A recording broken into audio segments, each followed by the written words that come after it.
किसी ने क्या खूबसूरत बात कही है कि खुद को इतना सरल भी मत बनाओ कि लोग आपका इस्तेमाल कर दें, क्योंकि जिन तारों में करंट नहीं होता वहां लोग अक्सर कपड़े सुखा देते हैं। नमस्कार दोस्तों, ईश्वर सदैव आपका भला करे और आपकी झोलियां ईश्वर के आशीर्वाद से हमेशा भरी रहे। तो दोस्तों, आज बात करेंगे एक कहानी की, एक कहानी जो ये बताती है कि बहुत ज्यादा सीधे लोग, बहुत ज्यादा अच्छे लोग क्यों जिंदगी में परेशान रहते हैं। तो ये कहानी है गौतम बुद्ध की। गौतम बुद्ध अपने शिष्यों के साथ बैठे कुछ वार्तालाप कर रहे थे। इतने में वहां का राजा अजातशत्रु आ पहुंचता है और उनसे कहता है कि प्रभु, मैं जब से आपका अनुयायी बना हूं तब से मैं बड़ा दुखी रहता हूं। लोग मेरे सीधेपन का गलत फायदा उठाते हैं। इससे पहले लोग मुझसे बहुत डरते थे क्योंकि मैं बड़ा क्रूर था और किसी को भी मृत्यु दंड देने में क्षण भर भी न लगाता था। अब आपका अनुयायी बनने के बाद अब मेरा मन इन कामों को करने के लिए तैयार नहीं होता और मैं सभी को प्रेम देना चाहता हूँ, परंतु कुछ लोग मेरी इस चीज का गलत उपयोग कर रहे हैं और इससे मेरी प्रजा को खतरा है। मेरे शासन में दिक्कत आ रही है। अब आप बताइए कि ऐसी परिस्थिति में मुझे क्या करना चाहिए। तब बुद्ध अजातशत्रु से कहते हैं कि आज मैं तुम्हें एक कहानी सुनाता हूँ और उस कहानी को ध्यान से सुनो, क्योंकि ये कहानी तुम्हें बताएगी कि तुम्हें शासन कैसे करना चाहिए। तो बुद्ध कहते हैं कि एक बार एक भिक्षु गांव से गुजर रहा था।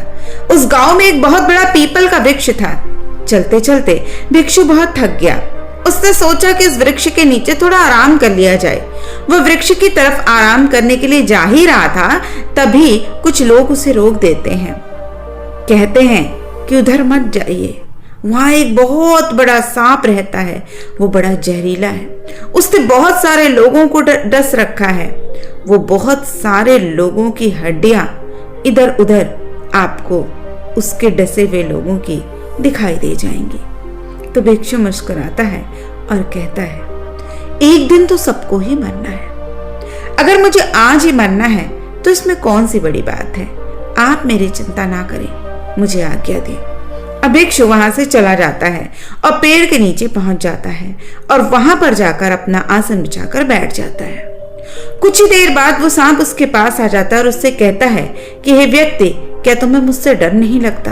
क्या तुम्हें पता नहीं कि ये जगह मेरी है और यहाँ पे आने की हिम्मत किसी इंसान की नहीं है? यहाँ पड़ी सिरों की हड्डियां और शरीर की हड्डियां तुम्हें दिखाई नहीं देती हैं?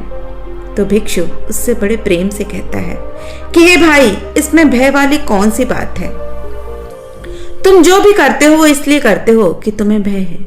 भयभीत तुम हो, कोई तुम्हें मार न दे इसलिए तुम दूसरे को डसते हो।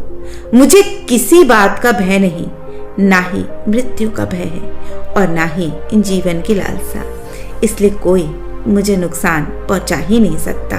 तो मैं तुमसे भयभीत क्यों? अब ये बात सुनकर सांप को गहरा आघात पहुंचा। उसने आज तक ऐसे व्यक्ति देखे जिसने उसे मारने की कोशिश की, लेकिन आज तक उसने ऐसे व्यक्ति भी देखे जो उसे देखकर डर जाते थे, लेकिन आज तक उसने ऐसा व्यक्ति नहीं देखा था जो उसे देखकर बिल्कुल भी भयभीत नहीं था, बल्कि बिल्कुल शांत था।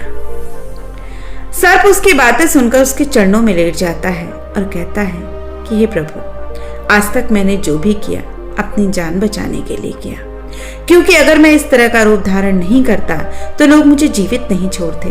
तो भिक्षु कहता है, तुम बिल्कुल सही कह रहे हो, परंतु अगर तुम इस मोह से मुक्त होना चाहते हो तो शांत हो जाओ, प्रेम से भर जाओ और जानो कि जीवन एक दिन खत्म हो ही जाएगा। उसके लिए बुरे कर्म करने की कोई आवश्यकता नहीं है।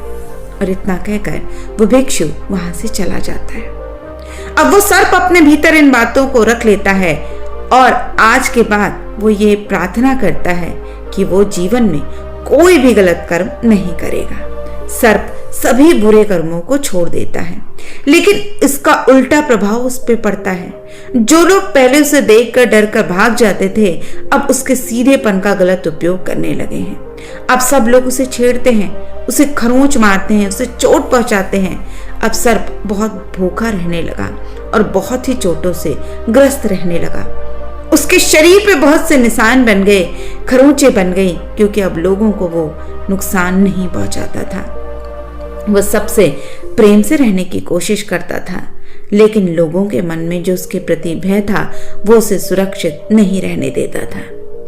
कुछ दिनों के बाद वही भिक्षु दोबारा से उसी पेड़ के नीचे आया और वहां बैठता है।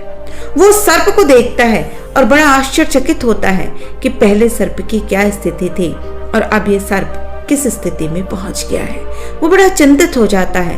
तो सर्प उससे कहता है, हे प्रभु, जब से आपने मुझसे कहा कि मैं शांत हो जाऊं और मैं प्रेम को अपनाऊं, तब से ही लोगों ने मेरे साथ गलत व्यवहार करना शुरू कर दिया, जिससे मुझे जीवन जीने में बड़ी कठिनाई हो रही है। अब आप बताइए कि ऐसी अवस्था में मुझे क्या करना चाहिए। तो भिक्षु कहता है, हे मित्र, मैंने तुमसे ये नहीं कहा था कि तुम अपने स्वभाव को बदल दो। क्रूरता तुम्हारा स्वभाव है। अगर तुम क्रूर नहीं रहोगे तो लोग तुम्हें खत्म कर देंगे, लेकिन इसका अर्थ ये नहीं है कि तुम्हारे भीतर जो गलत भरा है तुम वो दूसरों में उड़ेल दो। आपको अपने आप को भीतर से सही रखना है। बाहर से तो आपको वही दिखाना है जो बाहरी दुनिया के लिए जरूरी है, क्योंकि सर्प एक जहरीला जीव है, इसलिए लोगों के मन में उसके लिए भय होना आवश्यक है। अगर लोगों के मन में तुम्हारे लिए भय नहीं होगा तो वो निश्चित रूप से तुम्हें हानि पहुंचाएंगे ही पहुंचाएंगे। लेकिन तुम्हें भीतर से अपने आप को सही रखना है। तुम्हें भीतर से अपने आप को ये बताना है कि तुम किसी को नुकसान नहीं पहुंचाओगे, केवल अपना भय बनाए रखना है। बुद्ध कहते हैं, तो हे अजात शत्रु, तुम इस कहानी से क्या समझे? ये कहानी ये कहती है कि तुम अपना स्वभाव मत बदलो, अपने आप को भीतर से बदलो। अगर तुम अपने आप को प्रेम पूर्ण पाओगे तो अपने उद्देश्य को अच्छा पाओगे, जो तुम्हें उससे खुशी मिलेगी, और जब तुम्हें खुशी मिलेगी तब तुम लोगों को खुशी दे सकोगे। तो यहाँ इस बात की जरूरत नहीं है कि तुम बाहर से लोगों को क्या दिख रहे हो, जरूरत इस बात की है कि तुम भीतर से क्या हो।